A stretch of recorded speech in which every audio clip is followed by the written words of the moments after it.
Good morning. Today is September 16th, 2009. This is the first session of Interview Diaries, which I will explain in a later session what that is all about. But today, since we got our new MacBook Pro last night, which I'm using right now, I'm going to talk briefly about technology. Let me tell you a little bit about this MacBook Pro. It is about a half an inch thick. It's a laptop computer made by Apple, and it's a pretty amazing machine. The fact that I'm actually being interviewed on it right now with a video camera built in, I think speaks for itself. It's got the best technology in terms of movie editing equipment, iTunes, which everybody today knows about. Safari is the web browser, which is pretty amazing. And to be frank, it's got so much stuff that I don't even know what it can do just yet, but I'm pretty excited for Jennifer and I and our family to enjoy this computer over the next number of years. But it did raise the question or the topic of technology. And here are a few of my thoughts on technology. So I was born in 1971. I'm 38 years old, and I'll just off the top of my head talk briefly about how things have changed. In 1971, we had cars, we had TVs, we did not have computers, or at least not computers like we do today, maybe computers that took up an entire room, but I think in 1971 that was too early. TV back then was probably black and white. I don't think it was color just yet, although I could check on the year it became color. And there were 3 or 4 channels. There was no cable with 150 channels.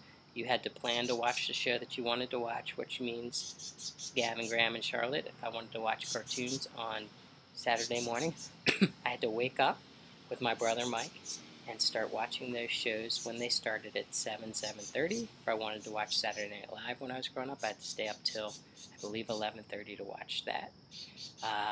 Cars were bigger, less fuel efficient. We didn't need to wear safety child seats when we were going up. And we would travel long distances, and we took a trip down to Florida with my family and the Penske family all in one station wagon to visit Disney World. If I look back to what's happened since then, obviously the major changes have been in computer technology. Computers probably started to take off in my probably around when I was 6, 7, 8, 9, 10 years old with computer gaming such as Atari and Television, which were awesome games for back then, but nothing compared to what you guys do now. Now you can actually be on your computer playing a game against somebody else who's on their computer in another country, for that matter. What else? There was really no our little home computing. The beginning computer that I remember was the Commodore 64. We pretty much used that for games. And even as I went through college and into high school, computers weren't really used that much. I did not have a laptop computer until I got into law school. That was my first real experience on using a computer, which would have been in probably 1994 and 95. Prior to that, we used word processors, which was a glorified typewriter. Obviously, the internet and the web has been an incredible change in my lifetime. The fact that you can go on the internet, go on Google, which is a popular search engine now, and find information in a matter of seconds, or go onto YouTube and watch videos from anywhere that people have made. And I could go on and on. You can find anything about anything in a matter of seconds. It's actually amazing. The information is just overwhelming. It can be good and bad. How do computers make this world better, or how does technology make this world better? I mean, there's constant innovation in everything. I'll take medicine, for example. We have some good friends of ours, Gavin and Graham and Charlotte, you guys know. Faith Froelich, who was diagnosed years ago with a form of cancer called lymphoma. Well, if she was diagnosed with it 30 years ago, her chance of survival would have been in the small percentile. But today, people with lymphoma, or children with lymphoma, have over an 80% chance of living a full life. And so that's amazing. That's an example of a medical technology. We talked about computers.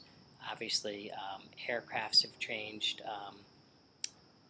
since their inception. People use them every day for everyday travel.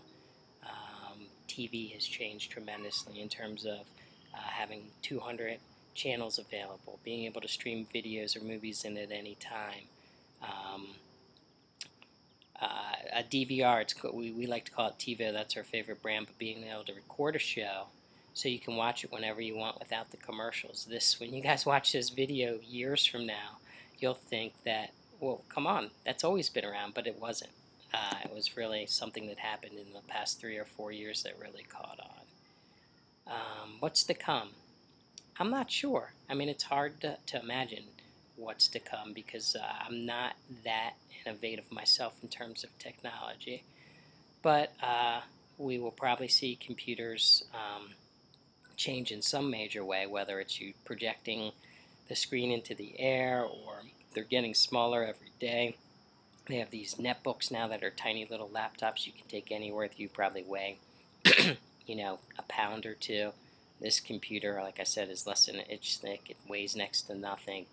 The video conferencing technology will probably expand. People's use of video on the web, I think, will continue to grow immensely.